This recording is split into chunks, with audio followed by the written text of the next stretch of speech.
Hello friends, welcome back. तो चलिए continue करते हैं एंगुलर प्रोजेक्ट ट्यूटोरियल को। और लास्ट टाइम हमने कुछ प्रोजेक्ट बनाया था, छोटा बहुत काम एंगुलर के साथ एचटीएमएल टेम्पलेट को कनेक्ट किया था। और हमें आज समझना था इसकी राउटिंग को, है ना। तो राउटिंग यहाँ करने के लिए देखिए, राउटिंग बहुत इंपॉर्टेंट पार्ट है किसी प्रोजेक्ट पे काम करने के लिए। इस चीज को अच्छे से समझिएगा, क्योंकि बिना राउटिंग के आपका कोई भी कंपोनेंट आपके मेन कंपोनेंट पे लोड ही नहीं होगा। ठीक है, तो आइए देखते हैं हम इस चीज को कैसे कर सकते हैं। थोड़ा सा एक कोड मैं यहाँ पे सेव कर लेता हूँ, ताकि हमें बाद में उसको यूज करने में आसानी हो। चलो, हट ही गया है तो कोई बात नहीं। ठीक है, कंटिन्यू करते हैं यहाँ से। यहाँ पे राउटिंग करने के लिए सबसे पहले हमें हर एक चीज की पाथ डिसाइड करनी होती है कि किस पाथ पे क्या ओपन होगा। तो पाथ दिया हमने और इसका बेसिक राउटिंग किया कि भाई ये हमारा एम्पटी, यानी एम्पटी का मतलब जो मेन यूआरएल है उसके आगे कुछ भी यूज नहीं है। ये वाले जो हमारा मेन यूआरएल है, इसके आगे अगर कुछ भी नहीं है तो आप क्या करो, हमारे होम कंपोनेंट को लोड करना, है ना। तो होम कंपोनेंट को लोड करने के लिए होम कंपोनेंट को इंपोर्ट करना पड़ेगा। इंपोर्ट लिखिए, braces from single quote dash, आपको मिलेगा होम, और होम के अंदर होम कंपोनेंट। फिर आप जब यहाँ पे एच लिखेंगे तो आपको मिल जाएगा हेल्प होम कंपोनेंट का।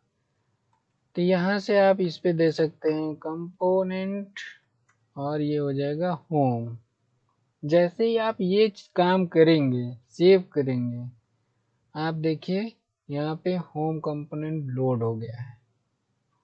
ये पहले नहीं था, जब आपके पास ये राउटिंग नहीं थी तो आपका होम कंपोनेंट लोड नहीं हो रहा था।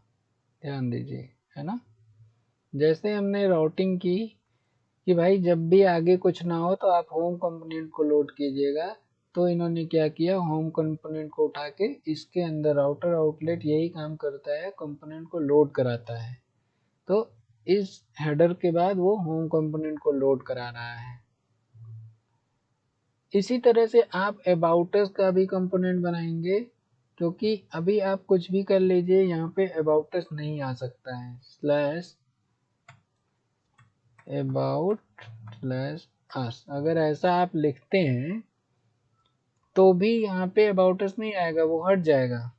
ये तब आ सकता है जब आप राउटिंग करेंगे। तो राउटिंग बहुत इंपॉर्टेंट चीज़ है। अगर हम इसको ऐसा कर दें और यहाँ पे लिख दें, ये कॉमा कर दीजिए, ये चूंकि एरे के अंदर आप कर रहे हैं, ऑब्जेक्ट एरे है, तो अबाउट अस, अबाउट अस पे आपको अबाउट अस कंपोनेंट ओपन करना है, तो इसको भी यहाँ से इंपोर्ट कर लें।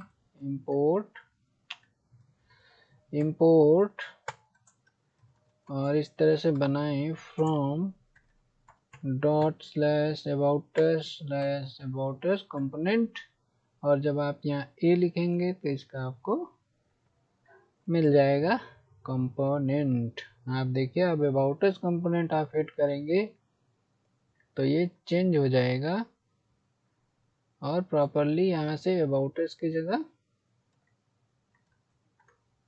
अबाउटस वर्क हो गया।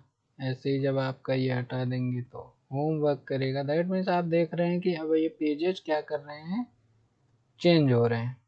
बस हमें इन पेजेस पे अपने HTML के कोड को लिखना है। अभी यहाँ पे आप देखेंगे तो नॉर्मल से कोडिंग है, यहाँ पे होम वर्क लिखा है, यहाँ पे अबाउट अस वर्क लिखा रहा है, तो यही वहाँ पे जा रहा है। अब यहाँ पे आप जो कुछ भी लिख देंगे वो चला जाएगा। तो फर्स्ट अब हमें होम पे क्या करना था, अपना वही बॉडी, यानी कि ये ये हो गया, और हेडर, और हम लोगों को कंटेनर डालना था, जो अभी डाले थे बट हट गया। लास्ट टाइम मैंने प्रोजेक्ट क्लोज किया या कॉपी कर लिया तो वो हट गया। फिर से इसको यहाँ पे अब की बार जो हमने डायरेक्ट यहाँ डाल दिया था ना हेडर के नीचे, उसको अपने होम कंपोनेंट पे डालिए ऐसे, और इमेज वाली प्रॉब्लम को सही कर लीजिए। जो प्रॉब्लम थी ना, ये सही करना पड़ेगा क्योंकि वो प्रोजेक्ट तो हट गया। ये कहाँ से गया, सर्च में आते हैं, ये यही चीज है। 17 है, रिप्लेस क्यों,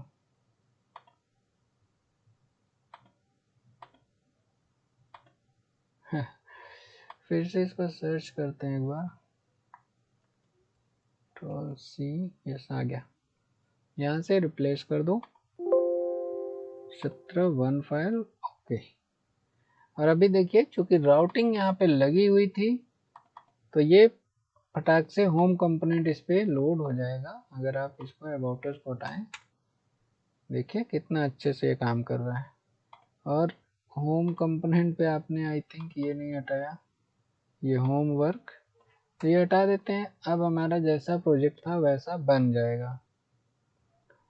तो थोड़ा सा कंफ्यूज ना हो, पेशेंस से समझें इस चीज़ को। अगर कंफ्यूजन हो रहा है एक बार और वीडियो को वॉच करें, आपको क्लियर होगा। कोई मैं टफ वर्क नहीं बता रहा हूँ, सिंपल। अगर आपको राउटिंग पता होगी तो ये सब आप समझ रहे हैं। बस मैंने पेज को लोड करना आपको बताया, जो मैं पहले भी बता चुका हूँ आई थिंक, है ना। तो और बाकी के जो हमारे कोड एक पेज पे थे वो हमने अलग अलग किया, क्योंकि कंटेनर हमें चेंज करने होंगे बार बार। तो हमने क्या किया, होम कंपोनेंट पे डाल दिया। और हेडर चेंज नहीं होना है तो हमने हेडर को यहाँ डाल दिया। ऐसे ही हमें अबाउट अस का ओपन करना है पेज, तो अबाउट अस के पेज पे अबाउट अस का कंटेनर डालेंगे। मैं आपको दिखाता हूँ कैसे। देखिए ये हमारा अबाउट अस का पेज है, यहाँ पे हेड है, बॉडी है, और बॉडी में भी हेडर होगा। तो इसको आपको यूज नहीं करना है क्योंकि आपको ऑलरेडी मिल रहा है। यहाँ कंटेनर है, बस हमें कंटेनर ही चेंज करने हैं। आप सिंपल यहाँ से उठाइए इस कंटेनर को और अपने अबाउट अस के पेज पे इसको हटा दीजिए एम्प्टी, देन यहाँ पे अपना कंटेनर। अब अगर कंटेनर में कुछ इमेज वगैरह होंगी, हैं बिल्कुल है, तो इनको भी उसी तरह रिप्लेस कर दीजिएगा, तो आपका ये परफेक्टली वर्क कर जाएगा। ठीक है, अब देखिए अबाउट अस में इमेजेस मिल रही है, यहाँ से रिप्लेस मार दीजिए, ये चेंज हो गया। ये हमारा फाइल, चूंकि अबाउट अस की हमने राउटिंग अलग से बना ही ली है। तो जब आप इस पे, अभी इस पे पाथ गलत है, आप ध्यान दें, अबाउट अस पे पाथ गलत है, उस चीज़ को सही कर लीजिए। क्योंकि हमारे मेन कंपोनेंट पे यहाँ पे हेडर पे हमारे सारे पाथ लगे हैं। और अभी देखिए यहाँ पे क्या पाथ लगा है, about.html, और हमने जो राउटिंग की है वो है about/us, about-s। अब अगर आप अबाउट अस पे आएंगे तो देखिए ये ओपन हो गया अबाउट अस का पेज, और होम पे होम का लिंक लगा दीजिए। होम पे index.html नहीं है, सिंपल स्लैश, देखते हैं क्या काम करता है ये, अबाउट अस, और देखिए ये होम, अबाउट अस होम। और ये किस पे चल रहा है, एंगुलर पे, है ना। तो इस चीज को आप आई थिंक समझ रहे होंगे कि किस तरह से एंगुलर पे ये प्रोजेक्ट बन रहा है। लोड हो रहा है, होने दीजिए। तो आप इसी तरह से बाकी के भी कंपोनेंट बना सकते हैं। और आप देखिए कहीं भी हेडर दोबारा नहीं डालना है, केवल आप मेन कंपोनेंट पे डाल देंगे तो ये बार बार यहीं से चलता जाएगा। अब इसको सर्विस ही कर देते हैं, क्योंकि रजिस्ट्रेशन का तो हमारे पास पेज ही नहीं होगा आई थिंक। सर्विस करते हैं और HTML हटा देते हैं। इसी नाम से हम राउटिंग तैयार कर लेंगे, सर्विस ब्लॉग। शॉर्ट कोड वगैरह डालने की क्या ज़रूरत है, आप डालना चाहें तो डालें, ना डालना चाहें तो कोई ज़रूरी नहीं है। लॉगिन और HTML। ये हम इसलिए कर रहे हैं, इसी नाम से हम राउटिंग बना लेंगे और हमारे सारे कंपोनेंट चल जाएंगे। तो सबसे पहले आइए फटाफट हम कंपोनेंट बना लेते हैं सारे।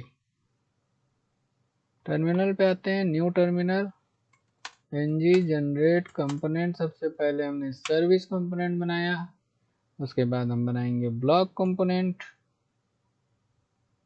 ठीक है, यहाँ सर्विस आ गई। ऐसे हम बनाएंगे ng जनरेट कंपोनेंट ब्लॉग। फिर हम क्या करेंगे, 404 वाला भी बना देते हैं, ng जनरेट कंपोनेंट 404 एरर।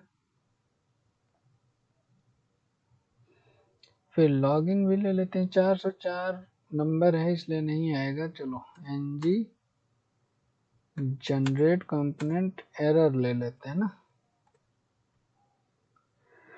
फिर हम एक लॉगिन ले लेंगे, ng जनरेट कंपोनेंट लॉगिन। और एक कॉन्टैक्ट का भी ले लेते हैं, इसको थोड़ा सा अरेंज कर देते हैं, अच्छा लगेगा। ng जनरेट कंपोनेंट और कॉन्टैक्ट, ये हमारे कंपोनेंट्स यहाँ पे बन गए हैं। अब हमें क्या करना है, अगर हम इनकी राउटिंग कर दें तो प्रॉपर वर्क करने लगेगा। कैसे? कुछ नहीं करना है आपको, सिंपल यहाँ पे जितने भी आपने बनाए हैं उसकी राउटिंग कर लीजिए। राउटिंग के लिए ध्यान रखिएगा कि अगर सर्विस है तो सर्विस वाला ही यहाँ पे डाल दें, और उसके बाद ब्लॉग लेना है तो ब्लॉग लेंगे। उसके बाद 404 पे ओपन करना है तो 404 दे दीजिए, चलेगा, यहाँ पे इशू नहीं होगा। और कॉपी कर लेते हैं, दो और थे, कॉन्टेक्टस लॉगिन। लॉगिन कंपोनेंट को यहाँ पे लोड कराना होगा, और यहाँ पे कॉन्टैक्ट,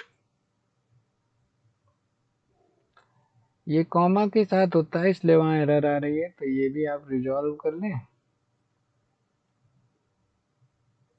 ठीक है, उसके बाद आपको ये कंपोनेंट चेंज करने होंगे, नहीं तो सारे राउट पे आपका अबाउट अस वाला ही ओपन होगा, तो आप परेशान हो जाएंगे। दिखाता हूँ, देखिए, अगर आप सर्विस पे भी आएंगे तो भी अबाउट अस ओपन होगा, शॉर्टकट पे भी आएंगे तो भी, है ना। ये इसीलिए हो रहा है क्योंकि आपने राउटिंग तो कर दी, बट अभी आपने कंपोनेंट वही सेम लोड करा दिया है।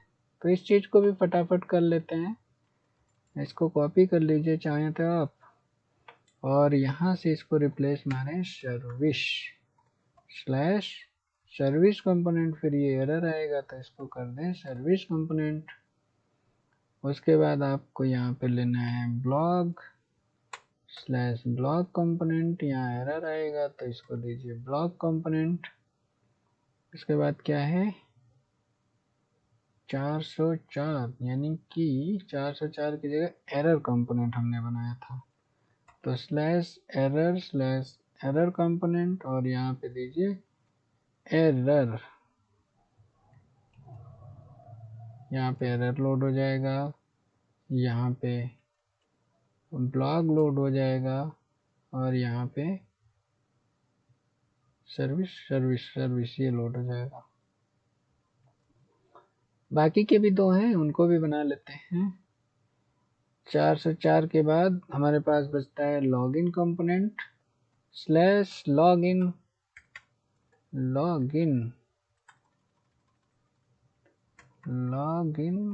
क्यों नहीं आ रहा है, एक और ओके, स्लैश, क्या प्रॉब्लम है, लॉगिन कंपोनेंट तो है।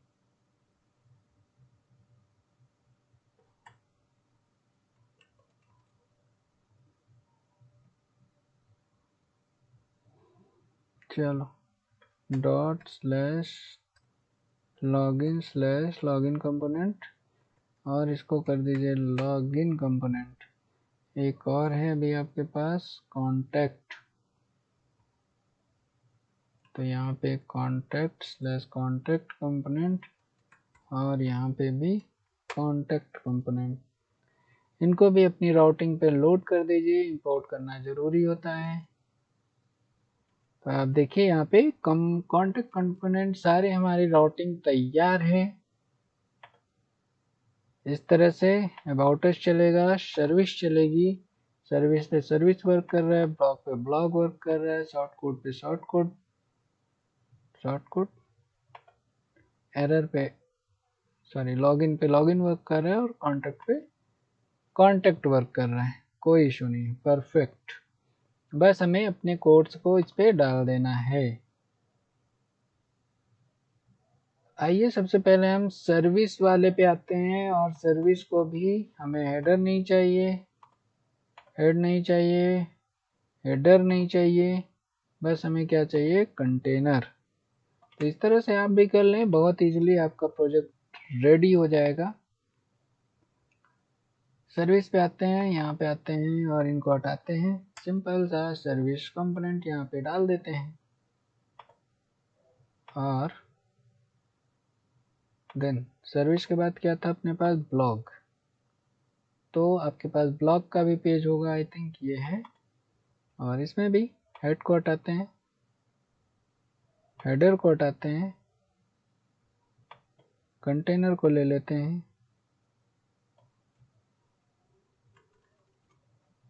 और इसको भी अपने ब्लॉग वाले कंपोनेंट पे पेस्ट कर देते हैं। थोड़ा सा राउटिंग को अच्छे से समझ लेंगे आप, तो आपको प्रॉब्लम्स नहीं आएंगी। इसके बाद क्या था अपने पास, शॉर्ट कोड पे क्या ओपन हो रहा है, आई थिंक 4 से 4 एरर है, नो प्रॉब्लम, वो भी हमने ले रखा है। यहाँ पे शॉर्ट कोड 4 से 4, ये हेडर को हटाते हैं, कंटेनर को कॉपी करते हैं, और इस चीज को भी अपने एरर वाले पेज पे लोड करा देते हैं सिंपली। इसके बाद क्या बचता है, लॉगिन बचता है।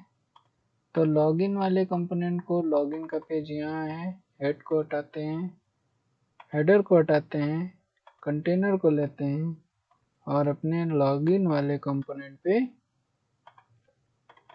डाल देते हैं, सिंपल सा यूं।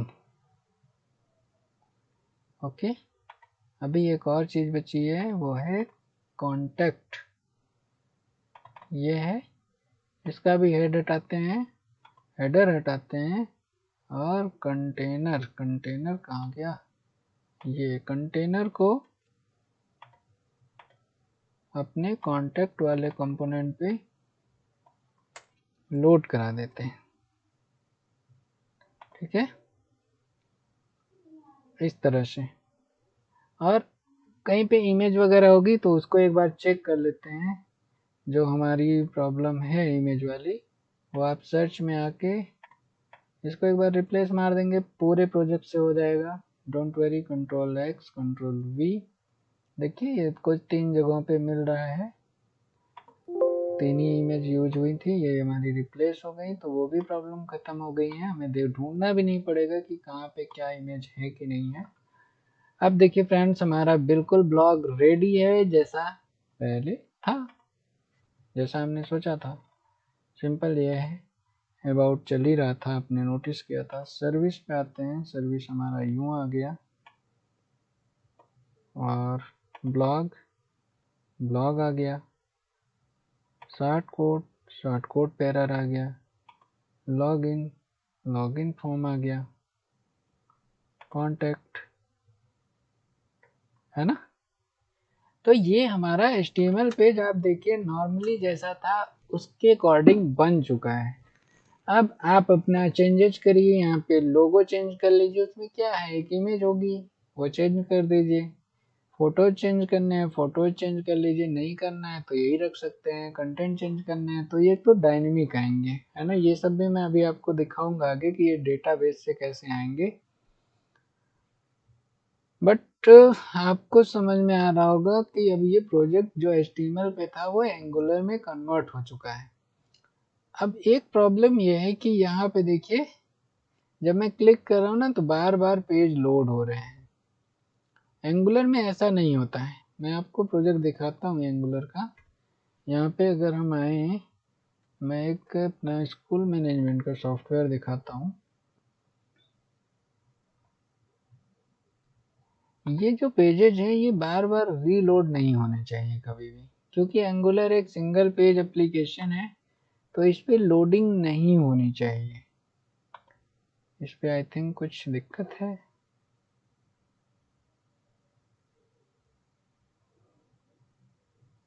प्रोजेक्ट अभी ओपन नहीं हो रहा है, आई थिंक कुछ इशू होगा।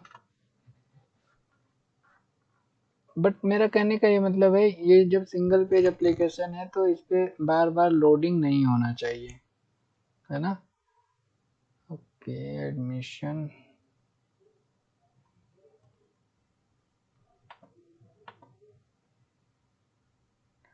देखिए ये जब प्रोजेक्ट हमारा लॉगिन हो गया, तो अब मैं कहीं भी क्लिक करूंगा तो कभी भी आप ध्यान दीजिएगा कि यहाँ पे रीलोड नहीं होगा। मैं टाइम टेबल के क्लिक किया, ये डायरेक्ट ओपन हुआ, बहुत फास्ट ओपन हुआ, ये लोड नहीं हुआ। अगर मैं क्लास पीरियड पे क्लिक करूंगा तो भी ये डायरेक्ट ओपन हो रहा है, लोड नहीं हो रहा है ना। ये चीज आप समझ रहे हैं मैं क्या बता रहा हूँ। ये लोडिंग नहीं हो रही है, जिसकी वजह से ये पेजेस बहुत फास्ट लोड हो रहे हैं। कभी भी यहाँ पे देखिएगा ये रीलोड नहीं होता है सेक्शन। तो ये इम्पोर्टेंट पार्ट है। आप कहीं भी पूरे प्रोजेक्ट पे चले जाएंगे, कभी भी ये लोड दोबारा से रीलोड नहीं होगा, क्योंकि सिंगल पेज एप्लीकेशन है ना। इसमें एम्प्टी था, क्लास सेक्शन पे आते हैं, देखिए फटाक से बोलिए डेटा बेस से ये सब चीज़ें आ रही हैं। तो अपने प्रोजेक्ट पे क्या हो रहा है कि पेज ही लोड होने में काफ़ी टाइम लग जा रहा है। हालांकि ओपन जल्दी हो रहा है, बट ये रीलोड हो रहा है, ये सही नहीं है। एंगुलर में आप काम कर रहे हो तो ये होना ही नहीं चाहिए। तो इस चीज़ को भी हम समझेंगे कि ये चीज़ कैसे हो सकती है, कैसे हम इसे बना सकते हैं। खैर, आज काफ़ी कुछ हमने समझ लिया। पेजेस को लिंक करना, राउटिंग पे ओपन करना, और इसके बाद हम आपको क्लियर करेंगे कि कैसे इन पे डायनेमिक डेटा वगैरह आ सकता है। तो मैं थोड़ा सा हिंट कर देता हूँ। आप एज ए एंगुलर डेवलपर आपको डेटाबेस पे काम नहीं करना होता है। एंगुलर बहुत ही स्मार्ट टेक्नोलॉजी है और ये काम करती है एपीआईज पे। एपीआई आपका एपीआई डेवलपर, यानी कि वो किसी चीज़ पे हो सकता है, पीएचपी पे हो सकता है, डॉट नेट पे हो सकता है, जावा पे हो सकता है। वो लोग आपको एपीआईज देते हैं और आपको उनकी एपीआईज को यूज करके वेबसाइट को डिजाइन करना होता है। अब इसका ये मतलब नहीं है कि आप कभी भी डेटाबेस के साथ काम नहीं करेंगे, बिल्कुल करेंगे, लेकिन पहले अपनी स्किल को एंगुलर के लिए परफेक्ट बना लेंगे, देन एपीआईज की डेवलपमेंट आप लोग करेंगे। उसके भी हम ट्यूटोरियल्स देंगे, उसको भी हम पूरी प्रॉपरली आपको सिखाएंगे। बट अगर आप अभी एंगुलर सीख रहे हैं तो पहले एंगुलर सीखिए, एक अच्छी वेबसाइट बनाना सीखिए। इससे क्या होता है कि एपीआई यूज करने से एंगुलर में प्रोजेक्ट दो पार्ट में डिवाइड हो जाता है। तो एक डेवलपर आपका एपीआई डेवलप करता है और एक फ्रंट एंड डिजाइन करता है। इससे प्रोजेक्ट काफ़ी फास्ट भी होता है और डेवलप करना भी काफ़ी आसान हो जाता है। और अपने लिए पर्सनली ये कभी नहीं सोचिएगा कि हम कभी एपीआई नहीं बना पाएंगे, हम डेटाबेस पे काम नहीं कर पाएंगे। आपको बहुत अच्छे लेवल पे काम करना है और पहले आप एंगुलर के तो सारे फीचर्स सीख लीजिए, देन आप आइएगा। वो भी आप ही को करना है, आप ही को सीखना है, बट एक एक स्टेप में। तो ठीक है, इसको भी इतना रखते हैं। नेक्स्ट ट्यूटोरियल में हम इन चीज़ों को समझेंगे कि ये राउटिंग कैसे समझेंगे और कुछ डेटाबेस के साथ कैसे काम होता है, या आगे के कुछ इन पे फीचर्स जैसे ये सब डायनेमिक बनाने होंगे, ये सब डेटा वगैरह चेंज करना है, इन चीज़ों पे काम करना हम समझेंगे। So thanks for watching, keep learning guys, and do not forget to like, share and subscribe.